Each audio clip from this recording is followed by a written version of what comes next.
تو نکاح یہ بہت برکت والا عمل ہے اور اللہ پاک نے ہمیں اس کا حکم دیا ہے کہ جتنا نکاح کے قریب ہے وہ اتنا ہی شیطان سے کیا ہے؟ دور ہے، اور جو جتنا نکاح سے دور ہے وہ اتنا ہی شیطان کے کیا ہے؟ قریب ہے۔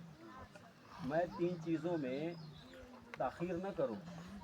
حضرت علی رضی اللہ تعالیٰ عنہ کو نبی صلی اللہ علیہ وسلم نے فرمایا 3 چیزوں میں علی تاخیر نہیں کرنی، میں جب نماز کا وقت ہو جائے اس میں تاخیر نہیں کرنی۔ کیا معنی؟ یعنی اتنی تاخیر نہ ہو کہ نماز قضا ہو جائے، ٹھیک ہے۔ پھر فرمایا کہ جب بے نکاحی عورت جوان ہو جائے، بچی جوان ہو جائے تو اس کے بلا وجہ اس کے نکاح میں تاخیر نہیں کرنی۔ پھر تیسری بات فرمائی جب جنازہ تیار ہو جائے، کفن دفن ہو جائے، کفن تیار ہو جائے، قبر تیار ہو جائے، فرمایا جنازہ کرنے کی تاخیر نہیں کرنی۔ تو عمومی اعتبار سے دیکھا جائے میرے دوستو، ان تینوں چیزوں میں ہم کیا کرتے ہیں؟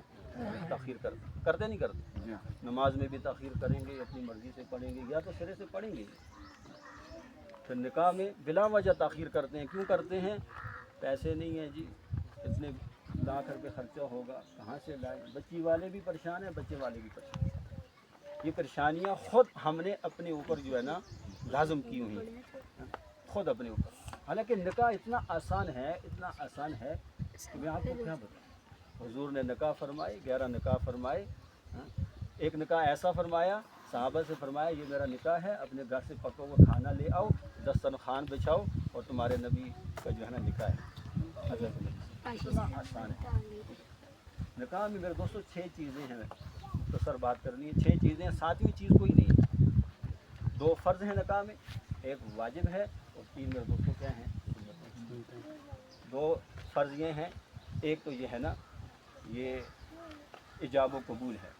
ہم بچے سے پوچھتے ہیں نا، ولی سے پوچھتے ہیں آپ نے بچی اتنے مہر میں فلاں کو دے دی؟ وہ کہتے ہیں دے دی۔ بچہ کہتے ہیں میں نے اتنے میں قبول کر لی۔ یہ کیا ہے؟ ایجاب و قبول ہے۔ اور دوسرا فرض یہ ہے کم سے کم 2 جو ہے نا گواہوں کی حد جو ہے نا وہ کم سے کم کتنی ہے؟ 2 ہے۔ 2 گواہوں کے علاوہ نکاح نہیں ہو سکتا، ان کی غیر موجودگی۔ واجب یہ ہے میرے دوستو، وہ مہر ہے۔ وہ کیا ہے؟ مہر، بچی کا مہر ادا ہو۔ قرآن میں بھی آتا ہے وَآتُوا النِّسَاءَ صَدُقَاتِهِنَّ نِحْلَةً، عورتوں کو ان کا مہر خوش دلی سے ادا کرو۔ اور پھر مہر کے بارے میں شریعت نے کوئی حد بندی نہیں کی ہے کہ اتنا رکھا جائے۔ بہرحال ایک حدیث میں یہ بھی آتا ہے جتنا مہر کم ہوگا اس نکاح میں کیا ہوگی؟ برکت ہوگی۔ 10 دراہم سے کام نہ ہو، اس کے علاوہ جو جتنا رکھ سکیں، مگر اتنا رکھیں جتنا ادا کر سکیں، موقع کے اوپر ادا ہو جائے۔ جتنا آپ رکھتے ہیں مگر یہ ہے کہ ادا کریں۔ اور یہ ایسا واجب ہے نا، اس کو ذہن میں بات رکھنی ہے، ایسا واجب ہے اگر ادا نہ کیا مر گیا، فقہاء نے لکھا ہے اس کی وراثت میں سے سب سے پہلے اس کی بیوی کا مہر ادا کیا جائے۔ ہم اس کو خیر تماشا سمجھتے ہیں اور ہم اس کو صرف یہ سمجھتے ہیں زبانی کلامی بات ہے اور کچھ بھی نہیں ہے، واجب ہے۔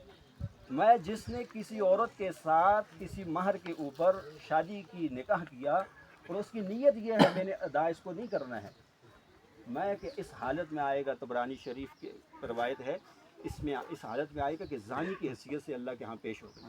لقی اللہ یوم القیامت وہو زانی، کہ زانی کی حیثیت سے اللہ کے ہاں پیش ہوگا۔ آپ بھی یہ سن لیں جو شادی شدہ ہیں ابھی تک ادا نہیں کیا، وہ تھوڑی تھوڑی ترتیب بنائیں اپنی، اس کا اتنا نازک مسئلہ ہے اور ہمیں اس چیز کا پتہ ہی نہیں ہے۔ ہم سمجھتے بس جو لکھ لیا رسمی کام ہے، دینا کس کا ہے؟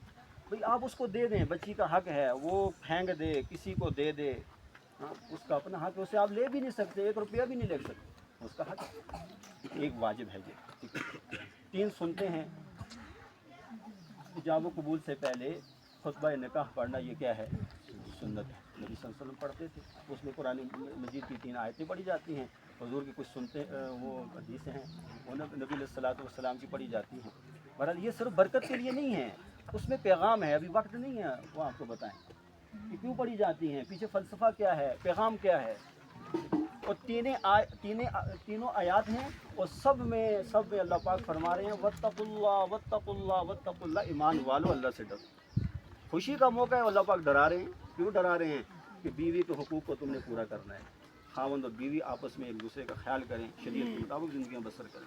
بہرحال لمبی بات ہے، پہلی سنت تو یہ ہوگی، اور فرمایا کہ ایک سنت یہ ہے حضور کی، حضور اس موقع کے اوپر چھوارے تقسیم فرماتے ہیں، نچھاور کرتے ہیں، اور یہ خوشی کا اظہار ہوتا تھا، جس کے بعد جو چھوارا آ جاتا تھا وہ اس کو کھا لیتا تھا، بھائی نکاح ہے، خوشی کا۔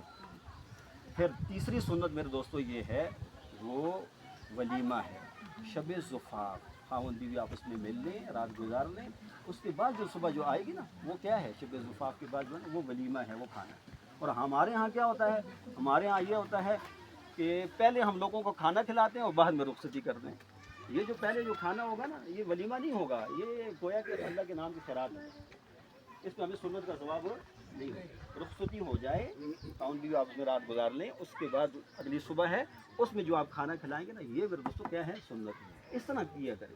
پھر آخری بات یہ ہے میں کہ نکاح جو ہے نا، نکاح کا اعلان کرو، اعلنوا النکاح وجعلوا فی المساجد، نکاح کا اعلان کرو، سرعام کرو، نکاح چھپ چھپ کے نکاح نہ کرو۔ زنا اور نکاح میں فرق یہی ہے۔ پھر فرمایا کہ اس کو کیا کرو، اعلان کرو اس کا، اور پھر اس کو مسجدوں میں کرو، مسجدوں میں کرو۔ نکاح یہاں بھی ہو جائے گا، کوٹھے کے اوپر بھی ہو جائے گا، وہ شادی حال میں بھی ہو جاتا ہے، جہاں بھی آپ کریں ہو جاتا ہے، مگر حضور کا منشا کیا ہے، حضور کی سنت کیا ہے، کہاں کرو، مسجد میں۔